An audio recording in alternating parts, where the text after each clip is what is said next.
cáncer de endometrio. Bueno, el cáncer de endometrio ocupa el segundo lugar de esta patología a nivel del mundo.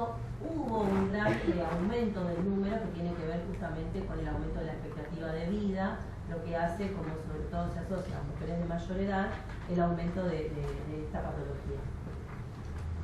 La edad promedio es más o menos 63 años y se da sobre todo en mujeres con menopausia. Es decir, dentro de los cánceres, ¿ya tuvieron alguna clase de cáncer ginecológico o esta es la primera? Yo me refería a pelvis. Bueno, después van a tener igual la de ovario seguro, la de cuello, la de vulva. Bueno, dentro de todos los que son los cánceres ginecológicos en relación a la pelvis, el endometrio es como la que siempre tuvo un mejor comportamiento, tiene un diagnóstico más oportuno, es decir, como el que mejor se porta de todos los cánceres ginecológicos. Por eso les decía que bueno, a los 5 años la sobrevida es del 80%, bastante alta. ¿Sí? Esto tiene que ver muchas veces con que es un tipo de patología que se diagnostica tempranamente porque las pacientes tienen síntomas y eso hace que por alguna intervención médica se pueda lograr un diagnóstico oportuno en estadios relativamente iniciales. Siempre el diagnóstico de una patología oncológica en el estadio inicial va a aumentar la sobrevida de la enfermedad.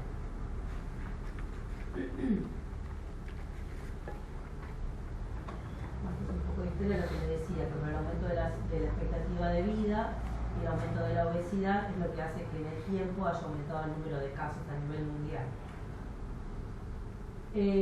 Bueno, teniendo en cuenta los factores de riesgo, ¿qué pensarían ustedes? Es decir, la similitud que tiene con la endometriosis es que acá estábamos hablando del tejido endometrial. Nuevamente, si el tejido endometrial está expuesto a algo que en este caso genere un sobrecrecimiento y replicación y división celular continua, en algún momento algunas de esas células van a como escaparse del control celular y pueden presentar alguna mutación. Más allá de que pueden ser también pacientes que tengan alguna mutación heredada, como lo que es el síndrome de Lynch, que también ahí está asociado al cáncer de endometrio.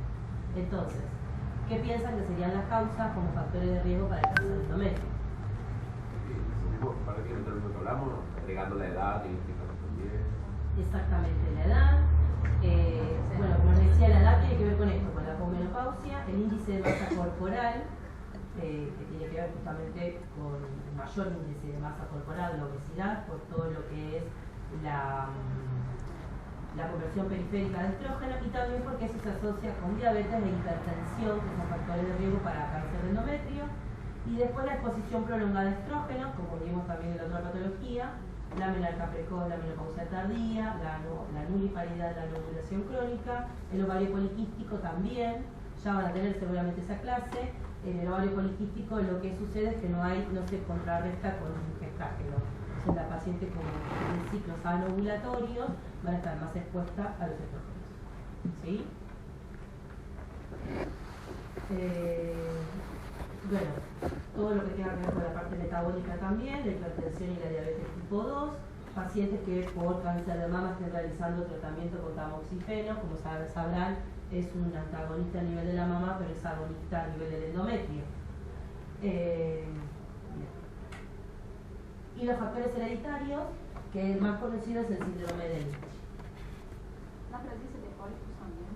¿Cómo? ¿La presencia de pólipos endometriales puede estar asociada? Es decir, la presencia de pólipo no es un factor de riesgo para que tenga un cáncer de endometrio. En el pólipo puede haber un cáncer de endometrio. Es decir, si la paciente tiene un pólipo, significa que focalmente hubo una mayor proliferación de ese tejido.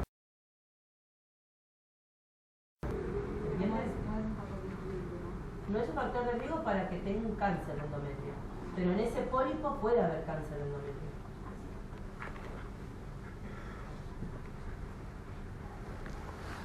Bueno, históricamente, esto es una referencia porque puede ser que en los libros, ¿con qué libro están estudiando ustedes ahora? De la U. De la U, eso está más actualizado. Siempre se dividía el cáncer de endometrio en tipo 1 y en tipo 2. ¿Sí? Entonces el tipo 1, esto es una clasificación que ya está en desuso.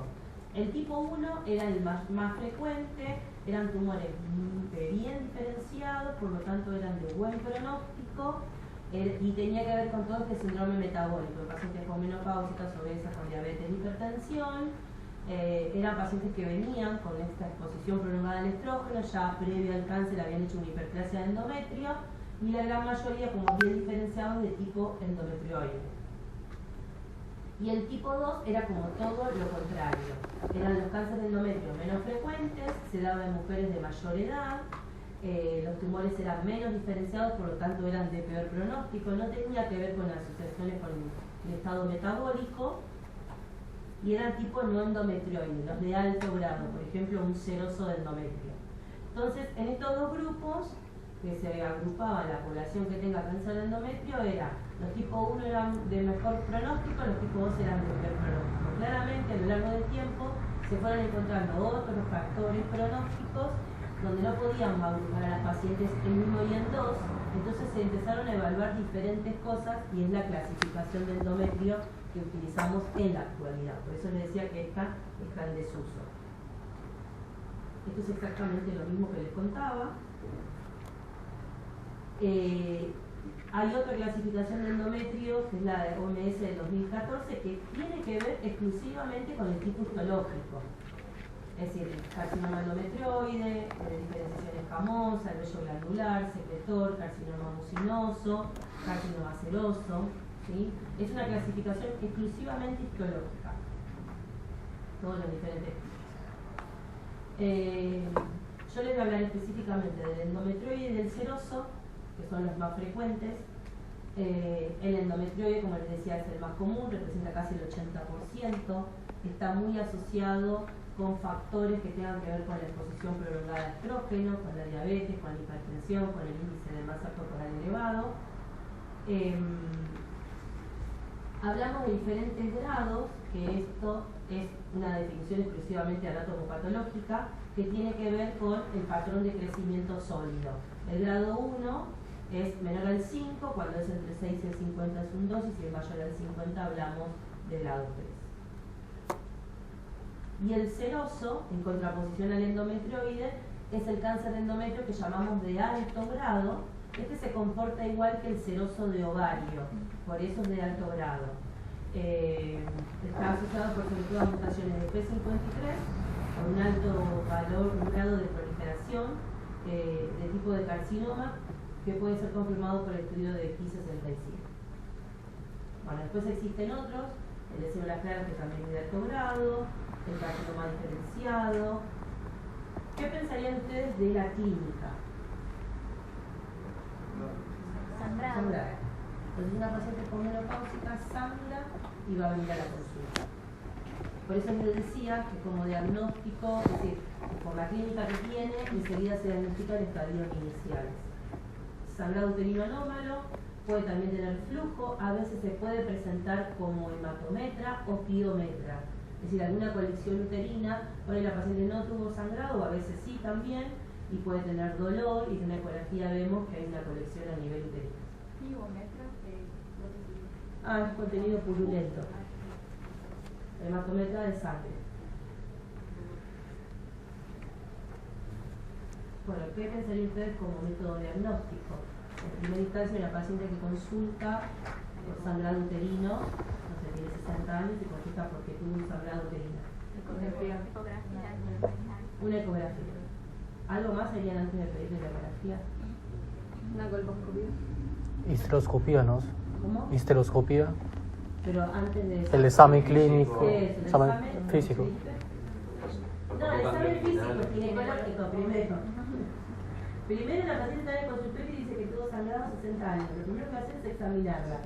El examen ginecológico, especuloscopía, no hace falta una colposcopía de inicio, pero sí especuloscopía, que es colocar el espéculo y mirar vagina, cuello. Ahí yo puedo ver en una primera consulta si la paciente tiene alguna lesión en vulva, en vagina, en cuello, ¿sí? Para saber de dónde puede venir ese sangrado. Si ese examen ginecológico está todo normal, no encuentro nada en vulva, en vagina ni en cuello, le pido la eco para ver qué pasa a nivel de la cavidad uterina, ¿sí? La paciente puede tener una lesión en el cuello del útero y está sangrando por eso. Entonces lo que hago es tomar una biopsia. ¿Sí? Bueno, en papilografía ginecológica, ¿de qué nos va a hablar? Dijimos que podíamos encontrar una colección en la cavidad, o si no nos informa colección, ¿qué nos puede informar en el endometrio? Exactamente. El engrosamiento endometrial. En una mujer posmenopáusica hablamos tiene un valor predictivo negativo del 95% si es mayor a 5 milímetros, como que el punto de corte son 5 milímetros, ¿sí? Sí, en una mujer posmenopáusica. Bueno, ¿y qué voy a hacer? Por ejemplo, la paciente consulta por sangrado, le hago una ecografía que me informa 15 milímetros de endometrio. Histeroscopía. Con biopsia. Biopsia, bien. Y la biopsia dirigida, que es una histeroscopía, ¿sí? El gol estándar para el diagnóstico del cáncer de endometrio es la histeroscopía con biopsia de endometrio. ¿Ya tuvieron clase? Yo les pregunto si tuvieron clase. ¿Tuvieron clase de histeroscopía? ¿No? No, no hemos tenido. La van a tener. Bueno, la histeroscopía es un procedimiento justamente endoscópico, así como puede ser una videocoloscopía, es exactamente lo mismo. La paciente va a estar, se puede hacer de forma ambulatoria o en quirófano, que sería con o sin anestesia. El instrumental que se usa va a ser distinto porque va a tener otro diámetro. Entonces la paciente en posición ginecológica con el espéculo, se toma el cuello, se va a introducir la camarita justamente para poder mirar el endometrio por dentro. Vamos a ver las características de ese tejido endometrial y si hay alguna zona de mayor sospecha, que puede ser una zona más proliferada, con vasos atípicos, una zona donde hay un sangrado activo, ahí es donde, por eso hablamos de que es una biopsia dirigida, donde voy a tomar biopsia. Entonces yo voy a poner unas imágenes, para que se ve muy bien. Porque no se ve bien.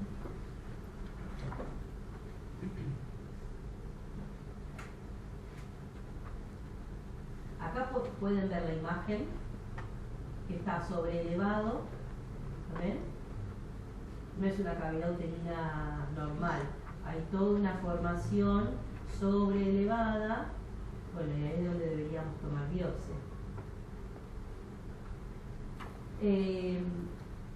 Una vez que nosotros llegamos al diagnóstico del cáncer de endometrio a través, por ejemplo, de una biopsia dirigida, ¿qué otro estudio le pedirían a la paciente?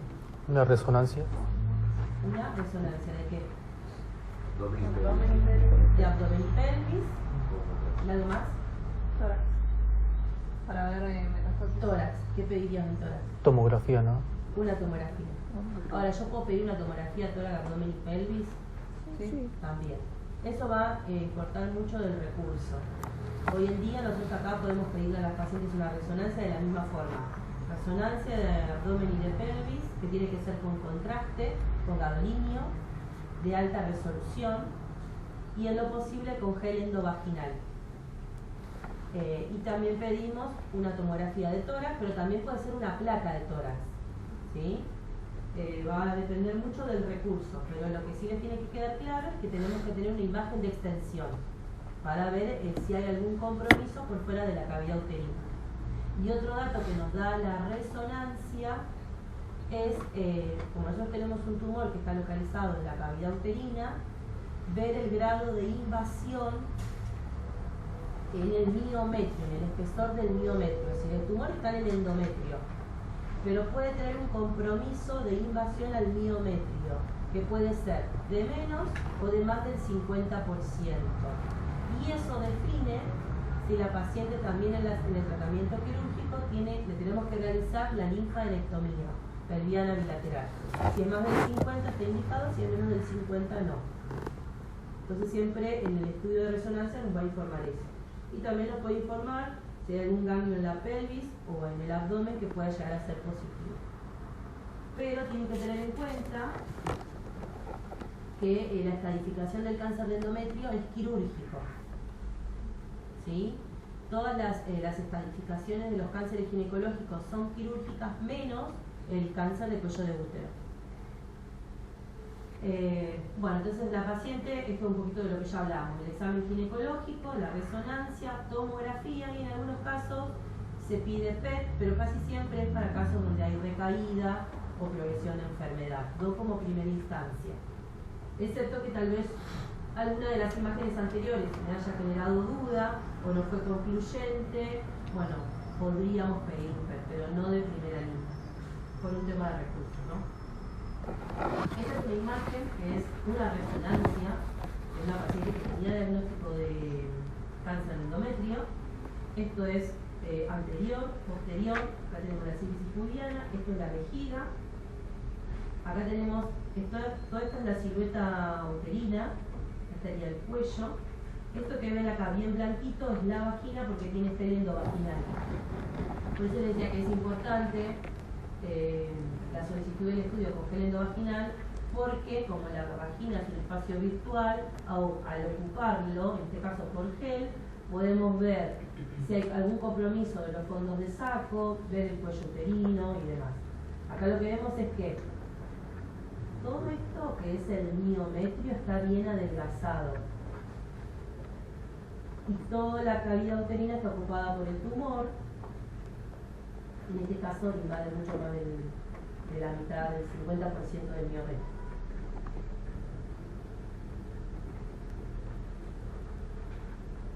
Bueno, teniendo en cuenta esto de la estadificación del cáncer de endometrio, como les decía, siempre es quirúrgica. ¿Qué significa? Que yo hago los estudios de extensión previo a la cirugía de la paciente, pero yo voy a saber el estadio después de la cirugía, ¿sí?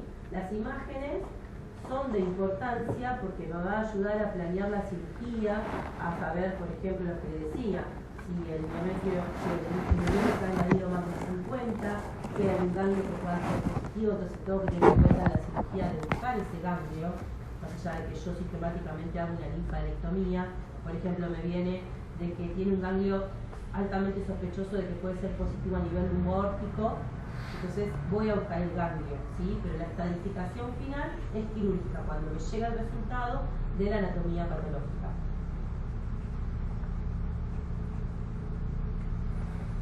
Esta es la estadificación FIGO de cáncer de endometrio, pero justamente el año pasado salió la nueva, que ahora se la voy a poner, que es esta, la del 2023. Hay algunas diferencias, sobre todo en que está más dividida.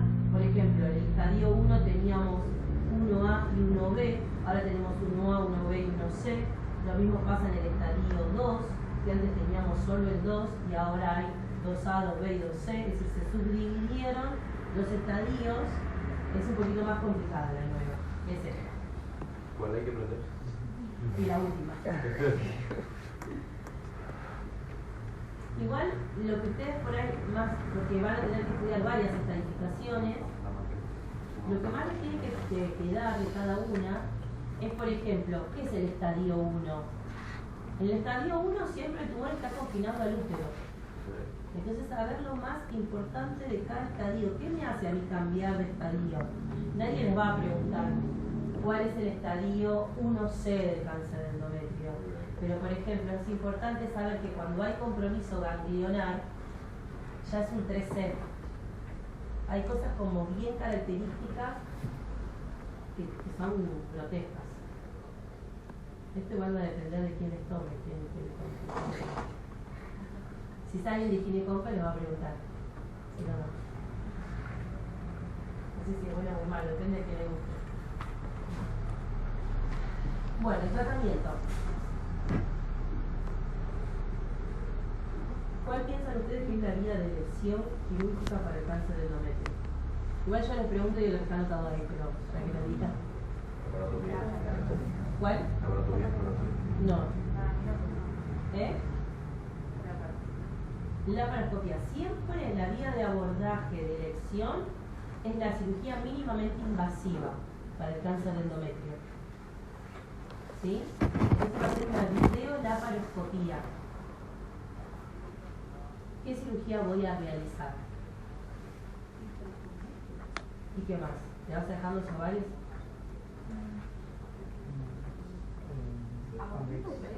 ¿Cómo? Eso es compromiso cervical, sí, se lo quitaba, pero si no, no. Sí. No, el cáncer de endometrio siempre es la anexisterectomía.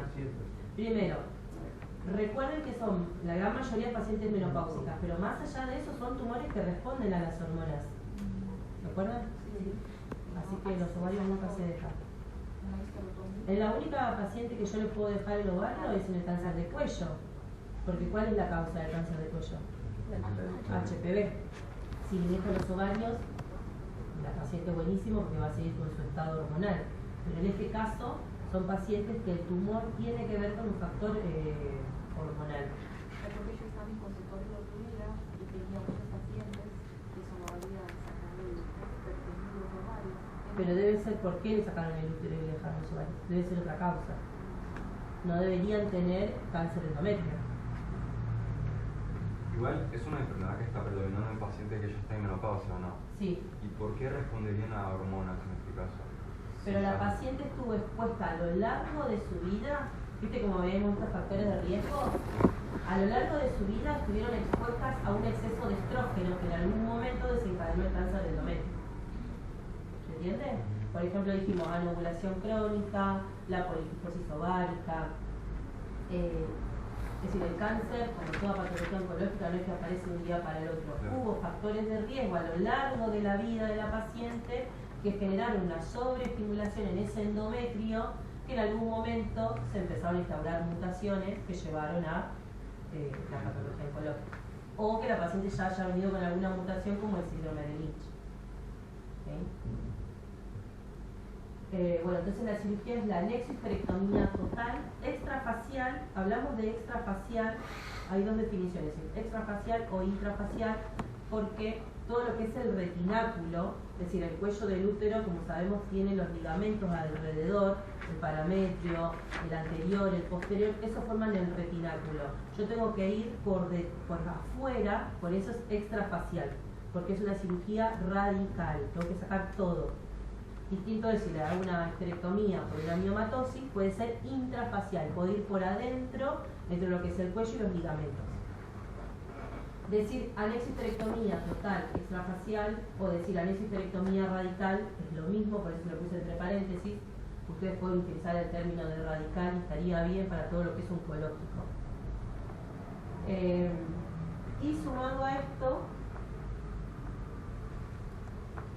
tenemos que hacer la linfadenectomía pelviana.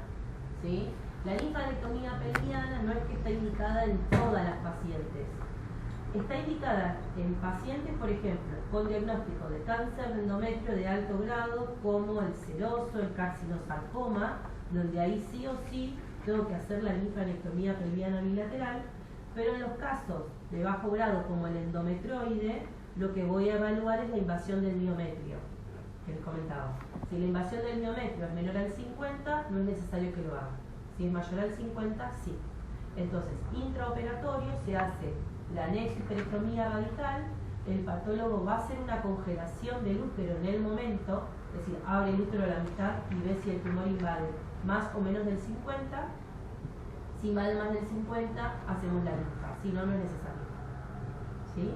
Solo en esos casos, en el endometrioide. En los otros está indicado hacerla de forma sistemática. Algo había leído de lavado peritoneal y eso se hace. Bueno, nosotros lo hacemos, que es una toma, es decir, vos podés encontrar líquido libre, que lo podemos tomar para citología, o a veces hacer un lavado y también mandarlo a citología.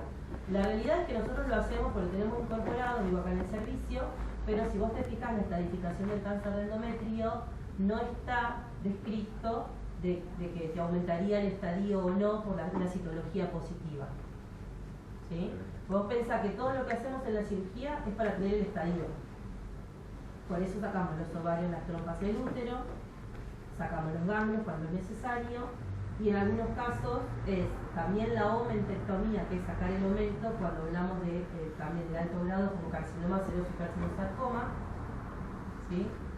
Y si intraoperatorio encontramos algún nódulo o alguna imagen que puede ser sospechosa, también hay que hacer la resección de esa lesión. ¿Sí? Perdón, ¿qué era la omentectomía? Sacar el omento, el epiplón. Solo se hace para los de alto grado, seroso y carcinosarcoma.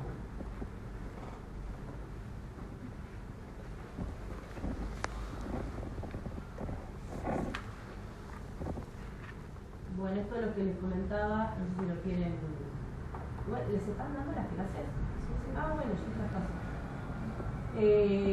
¿Cuándo está indicada hacer la linfadenectomía pelviana? Que es lo que les comentaba. Tumores que tengan un tipo histológico desfavorable, que serían todos los de alto grado. Cuando el compromiso miometrial es mayor al 50, por ejemplo, si yo tengo un carcinoma de tipo endometrioide, pero la invasión del miometrio es mayor al 50, tengo que hacer la linfadenectomía pelviana. Y bueno, y siempre que tenga algún ganglio que pueda ser sospechoso, que eso por ahí me lo puede arrojar sobre todo la resonancia, voy a ir a buscar ese ganglio, ¿sí? Lo que buscamos es hacer una citorreducción completa, es sacar todo lo que macroscópicamente pueda hacer enfermedad. ¿Sí? ¿Se entiende?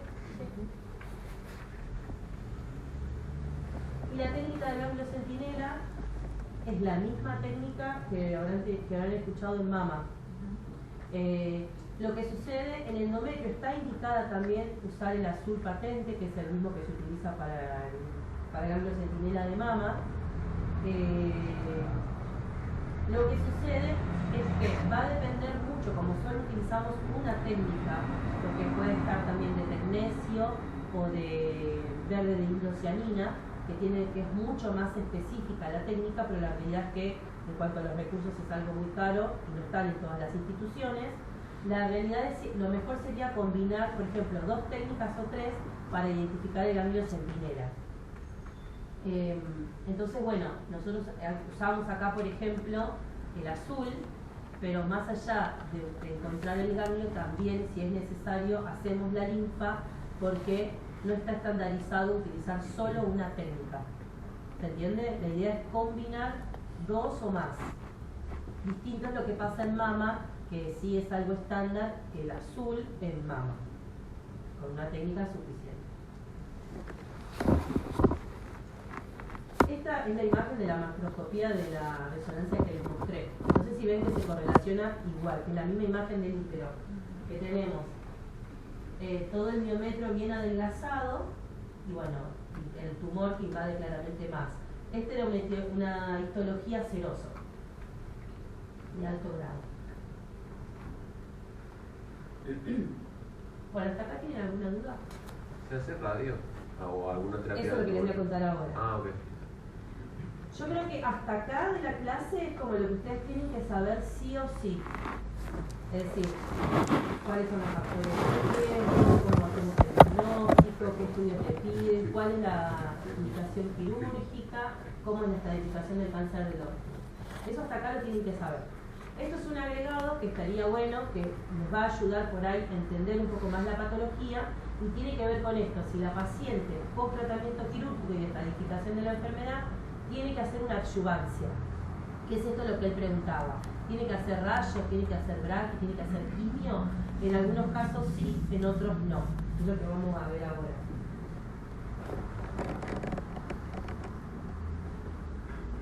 Bueno, lo que sucede es lo siguiente. Una vez que estadificamos a la paciente, ya de por sí el estadio FIGO es un factor pronóstico, porque un estadio más avanzado va a hacer disminuir la expectativa de vida, la sobrevida a 5 años. Pero vamos a encontrar en la anatomía patológica ciertos factores que son clasificados como pronósticos de la paciente, ¿sí? Estos factores pronósticos van a establecer a cada paciente con diagnóstico de cáncer de endometrio en un grupo de riesgo. Este grupo de riesgo, que tenemos grupos bajo, intermedio y alto, habla de la probabilidad que tiene la paciente de una recaída a 5 años de su diagnóstico de enfermedad. Entonces, de acuerdo al grupo de riesgo que esté ocupando, ¿qué adyuvancia le voy a hacer para disminuir ese riesgo? Es decir, puede ser control, que no tenga que hacer adyuvancia, puede ser, por ejemplo, que solo tenga que hacer una braqui rayos, o a veces tenga que hacer todo, braqui, rayos y quimioterapia, porque evidentemente esté en un grupo de riesgo alto, entonces el grado de recurrencia que puede tener esa paciente es mayor. ¿Sí? ¿Entienden lo que es adyuvancia? Sí, no tienen duda. Bueno. ¿Vos alguna duda? No. ¿Entendés lo que es adyuvancia? Habíamos dicho que era recaída a los 5 años, evaluaba el riesgo de recaída. Claro, que siempre las pacientes tienen el seguimiento es a 5 años, la sobrevida es a 5 años.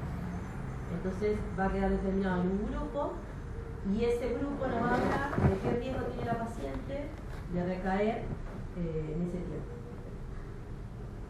Y estos son los factores pronósticos, que tienen que ver con pacientes mayores de 60 años y en relaciones al tumor, qué estadio FIGO es al momento del diagnóstico, cuál es el grado histológico, esto que le hablaba de G1, 2 y 3 en el endometrioide, qué tipo histológico, como sabemos hay de alto grado y de bajo grado, la profundidad de invasión al miometrio, si es menor o mayor al 50, y la presencia de invasión linfovascular.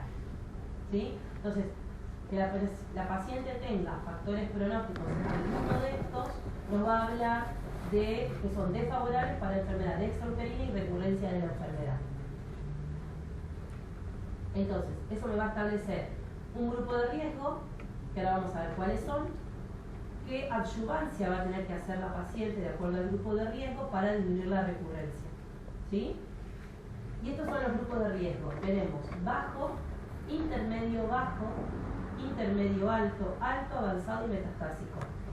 Hoy en día, no es algo que se los agregué porque ya es un montón, a este grupo de riesgo se le suma el perfil inmunistoquímico del tumor, que es algo que se está haciendo ahora, que de acuerdo al grupo de riesgo y también del perfil inmunistoquímico que tiene ese tumor, nos va a hablar de un factor pronóstico.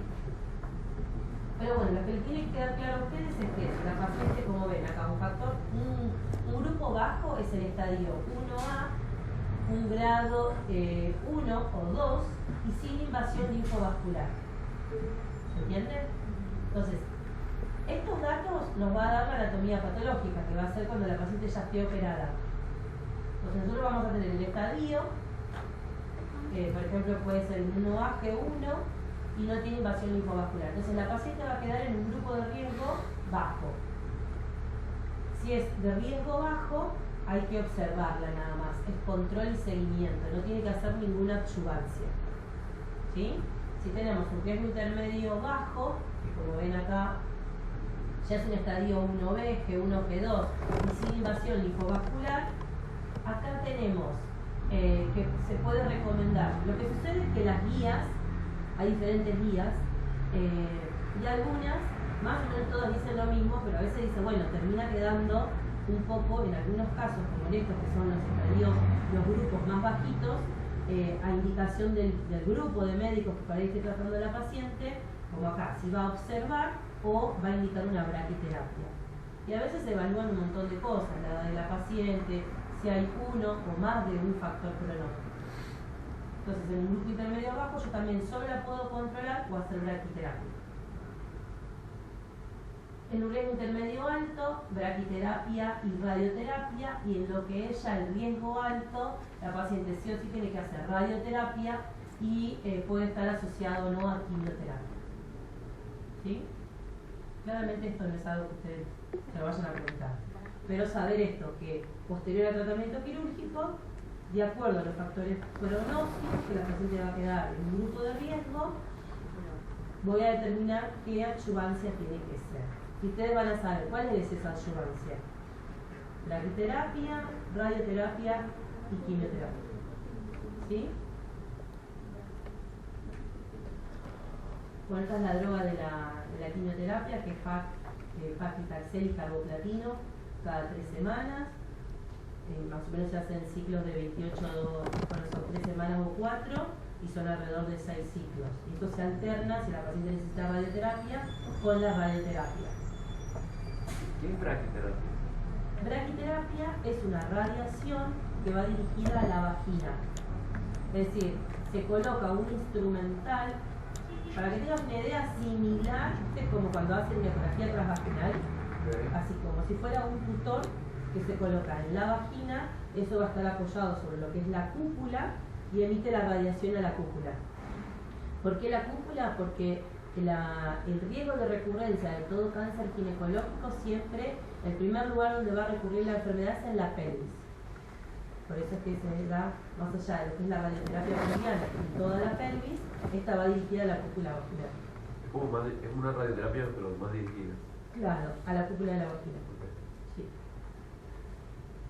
Bueno, ¿cómo es el seguimiento? Pues todos los cánceres ginecológicos tienen un seguimiento bastante similar.